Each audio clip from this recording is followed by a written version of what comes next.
Live from our 7 Tasmania studios, your nightly news with Kim Miller begins now.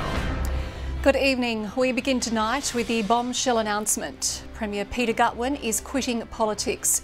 The popular member for Bass is a second state leader in a row to resign, having taken over from Will Hodgman 2 years ago. Today, in a hastily organised media conference on the edge of tears, he admitted he simply has got nothing left to give and it's time to prioritise his family. Josh Duggan begins our coverage. A popular Premier fronts the cameras as a politician and leader for the last time. I'll be resigning as Premier and as member for Bass. Peter Gutwin will step down from Tasmania's top job after guiding the state through the most challenging 2 years in history. I've got nothing left in the tank, and unless you can give 110% to the role of Premier, you shouldn't be doing this job. Paying tribute to his children, Millie and Flynn, and wife Mandy. They have enabled me to take on what I think has been the best job in the world. As well as public servants Tony Farrell and Jenny Gale. Not everyone knows this, but they will now. Jenny was my maths teacher back at Queechee High School, and it's been my privilege to work with her in this role. Maintaining recent high-profile resignations haven't had an impact. They are the sorts of ups and downs that you have in political life. When the member for Bass took on the role of Premier, nobody could have foreseen what it would bring. Our response to COVID was, I believe, the best in the country by any measure. His overwhelming popularity carrying the Liberal Party to a narrow 2021 election win. Tasmanians should have been heading to the polls now and likely choosing the new leader for themselves. But he maintains whoever assumes the role after an internal vote will be fit for it. I wasn't an elected Premier either.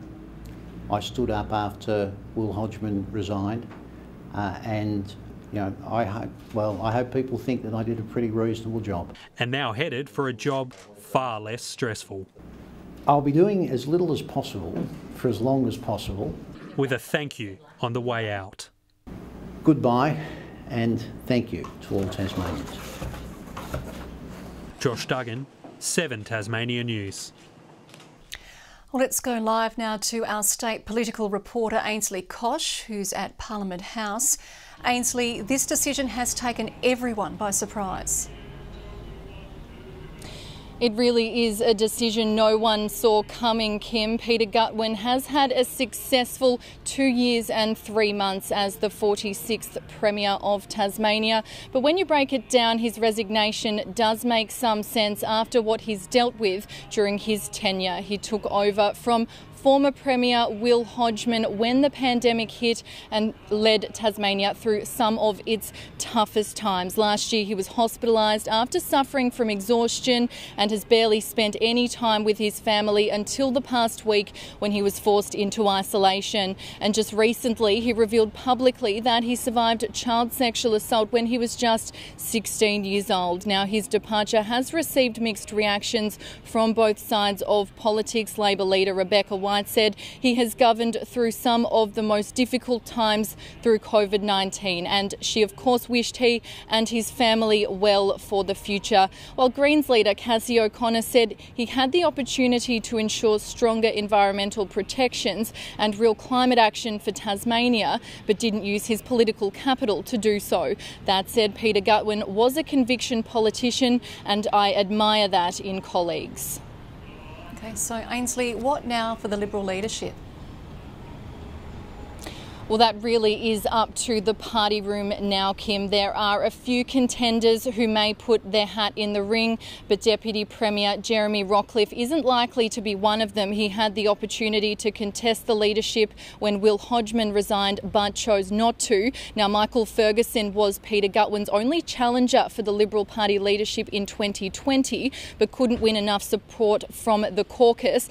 Fellow Conservatives Elise Archer and Guy Barnett are two other plausible possible options. Peter Gutwin will remain Premier until that decision is made, but a recount will also need to take place for his seat of Bass. Now, it's likely fellow Liberal Simon Wood will win that recount based on the flow of preferences from the 2021 May election. But Peter Gutwin has now written to the Governor requesting that next week's parliamentary sitting week be pushed back because the race is now on to fill that 13th seat for the state government so that it remains in majority, which will no doubt be a priority for his government, Kim. Okay, thanks very much there. That analysis, Ainsley Koch there outside Parliament House in Hobart. Well, despite a worrying number of outbreaks in Tasmanian schools, the state government won't change course on its COVID management strategy. While the Education Minister maintains he's using every trick in the book to slow the spread, teachers are calling the situation dire and parents say they are as anxious as ever. Belinda Rees is one of many parents across the state made anxious by sending her children to school every day while COVID's in the community. I'm quite scared because our little 8-year-old Chloe suffers from asthma. Both girls were very prem, so they've had lung issues in the past. The Education Minister has now released the school's plan for the winter months, but there are no changes to managing the virus. We're doing everything that we know of and that we've been advised to do by public health and looking at the experience of schools across Australia as well. New cases rose to 1,725 today, while active cases are still above 12,500. What we've got is COVID moving through our community. Our schools are in our community. If that's the line the government are running, then they do not understand schools. The Education Union says the situation is dire, with one northern school missing 17 teaching staff today. Statewide, there are 72 schools with a school-wide outbreak. 60 of those are primary schools, where masks aren't required. The key to dealing with COVID is making sure that there is adequate ventilation. Several of our schools are old and all they've done is ensure that windows open. Those windows will be open a little less often during winter. Josh Duggan, 7 Tasmania News. A Huon Valley councillor who stepped down from the role overnight has said she was bullied over speaking up about the recruitment process of the General Manager. Christine Campbell and Paul Gibson resigned yesterday, both citing concerns around a major conflict of interest. Once serving their communities with pride, a hard 24 hours has forced these two councillors to regrettably step away from their constituents. I have been silenced. We're expected to follow, council decision. But for me, that was just a bridge too far. Christine Campbell and Paul Gibson felt they had no other option, condemning the handling of a recruitment process for a general manager who has since continued in the role following a probationary review. The conflicted recruitment process, the bullying to push this candidate through, all those things have, that's what's caused the problem. I really tried to raise that continually and I was basically told I had to accept the panel's decision. It comes a month on from former Mayor Beck Enders announcing her departure, although it remains unclear what led to the decision. The council under ex-Mayor Enders has sort of let the staff down. There hasn't been leadership. I'm sorry for that, and I think we can do a lot better. Acting Mayor Sally Doyle has acknowledged Huon Valley Council is going through a tough time and that these past few months have taken a toll on staff, but says she's now prepared to stand up and commit to doing an even better job. A proposal to look at how workplace culture can be improved across the local government sector is currently being developed. It's around the bullying and that actually has a really dire effect on people, and for me that was starting to wear me down. In a move that's being supported across the state. I can understand why a lot of people find it frustrating and do want to resign and get out of it. That's just something we have to work through as we do with all other issues. Grace Evans, 7 Tasmania News. The federal election promises for Tasmania continue to roll in, just days out from the official campaign. Labor has announced a commitment of more than $300,000 for the Sorrel Memorial Hall ahead of the town's bicentennial celebrations. It will partner with local council to make the long-awaited upgrades a reality. This hall needs to come into the next century. It needs extensions, a bit more space, just a bit of an uplift so that we can make sure that we can continue to use this fantastic facility into the future. It's one of those little projects that actually comes together to make the community a little bit more complete. A number of community groups who make use of the facility are expected to benefit from these significant improvements. 700 King Island holiday vouchers will be up for grabs come 9 a.m. this Thursday. Tasmanian and Victorian residents over 18 years will be eligible to apply for the vouchers, each worth $300. The program is aiming to boost King Island's tourism levels after COVID decimated the region over summer. Ballot registrations can be made online and will close this Sunday. Tasmanians are invited to spend Easter long weekends sipping on vintage pours to commemorate Marilla's 60th harvest. A local winemaker is resorting back to conventional methods in the hope of keeping its legacy alive. Digging their toes into a tradition that only happens once a decade. The Van der East family is proud to be following in the footsteps of Marilla's late founder, using the old school stomping method to celebrate the vineyard's 60th harvest. About 60 years ago, Claudio Alcorso had a small gathering with his family, and his daughter Carolyn, who was only 2 years old, helped foot crush the grapes. The juices gently pressed out of the Riesling grapes today will create a limited edition drop. There'll be a little bit more tannin in the wine, a little bit more bitterness, but we won't release the wine until all of that's kind of integrated. Marilla is one of Tasmania's longest standing vineyards, with a 35-year history before David Walsh purchased the grounds in 1995. Since Alcorso's passing in 2000, Walsh and Van der Eest have been working hard to retain his legacy. A lot of the wines that we still have down in our cellar from the days that Claudio was making them and his family still look fantastic. An Italian-inspired celebration will also be held on Mona's lawns come April 16. For old time's sake, it'll be a Dionysian day of gourmet food, vintage wine and live entertainment. Claudio typically didn't have a lot of people on site, but over Easter it was always a bit of a get-together. And while wine connoisseurs will have to wait 2 years before sipping on the Riesling crushed today, a re-release of the 2012 vintage will be made available at the celebration. Brianna Boylan at 7, Tasmania News. Well, just to some developing local news now, and crews are responding to a fire at Flint House in Newtown. The TFS responded to a fire alarm activation around 5 p.m. and found the Perry Street structure alight. It's unclear what has caused the blaze, but there has been significant smoke damage.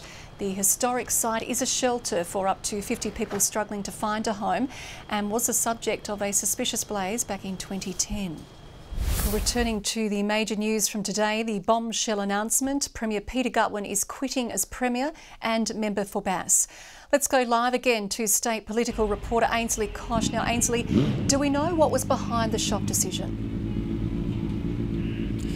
Well, Kim, it took everyone by surprise when Peter Gutwin fronted the media late this afternoon, saying the time has now come to focus on his family. He had 2 years in the top job after taking over from Will Hodgman early in 2020, and then, of course, steered Tasmania through the depths of the pandemic. Here's a little of what he had to say earlier this afternoon. It's been an honour and a privilege to serve as Tasmania's 46th Premier. However, the time is now right for me to move on and to attend to other things in my life. The past 2 years have delivered unforeseen challenges as we've navigated through COVID-19 and focused on rebuilding a stronger Tasmania. During this time, I've quite rightly focused on everyone else's family. I now want to spend some time focusing on my own. The party now has the task of selecting a new leader. Who that will be is anyone's guess. Michael Ferguson was Peter Gutwin's only challenger back in 2020, but couldn't secure enough votes from the caucus. Elise Archer and Guy Barnett are two other possible options. A recount will now happen for the seat of Bass, Kim, and the Premier has requested the Governor push back next week's parliamentary sitting week for that process to take place. Okay, thank you, Ainsley. Well, the Premier's announcement brings an end to his 2-decade career in politics. From standing up to the AFL and crossing the floor on major social justice issues, Peter Gutwin quickly stood out as a man willing to fight for Tasmanians. Peter Gutwin's career in politics began in 2002 when he was elected to Reen Hitting's shadow cabinet. The leader-in-waiting describes as a morale boost the surprise election of Peter Gutwin in Bass. Sworn in alongside his now former deputy Jeremy Rockcliffe, he quickly showed he wasn't afraid to defy the party line, crossing the floor over forestry issues. Inexperience is not an excuse, and I will reshuffle portfolios at the drop of a hat. A threat that would materialise shortly after when he sided with the Greens over a child abuse inquiry. If only the party were to know he himself was a survivor. Why I feel so passionate about having this commission of inquiry and once and for all getting to the bottom of these matters, but they are very personal. For 12 years, he was forced to wait in the background of Labor power until his party claimed victory at the 2014 election. In Cabinet, he wore many hats: building and construction, local government, tourism, treasurer, but no doubt his biggest title, Premier, thrust upon him after the sudden departure of Will Hodgman. Glaring similarities to today's shock exit. Today my parliamentary Liberal Party colleagues have elected me to be the leader of the Liberal Party and the 46th Premier of Tasmania. While his leadership throughout the pandemic won him supporters, it was his Tasmania First stance that galvanised his backers, standing up to heavyweights like the PM, the New South Wales Premier and the AFL. We're a football state. The AFL should be treating us with more respect. The highly publicised push for Tasmania's own AFL team will be widely regarded as one of his lasting legacies. Calling the election a year early in 2021, he postured himself as a leader for the future. The voters responded and he hauled in a huge amount of personal votes, claiming a Liberal victory. Tasmanians voted for stability and certainty. They say a week in politics is a long time. Try 12 months. Garth Burley, 7 Tasmania News. A ground has been broken on northern Tasmania's newest primary school. Early site works such as a temporary access road and car park have begun. 350 students are expected to attend the Lagana Primary School when it opens in 2024, with the area rapidly growing. At least over 2,000 people in the last couple of years, and it's projected to grow a lot further. Construction is set to begin later this year. Launceston is fast becoming our luckiest city following the second lotto windfall in a week.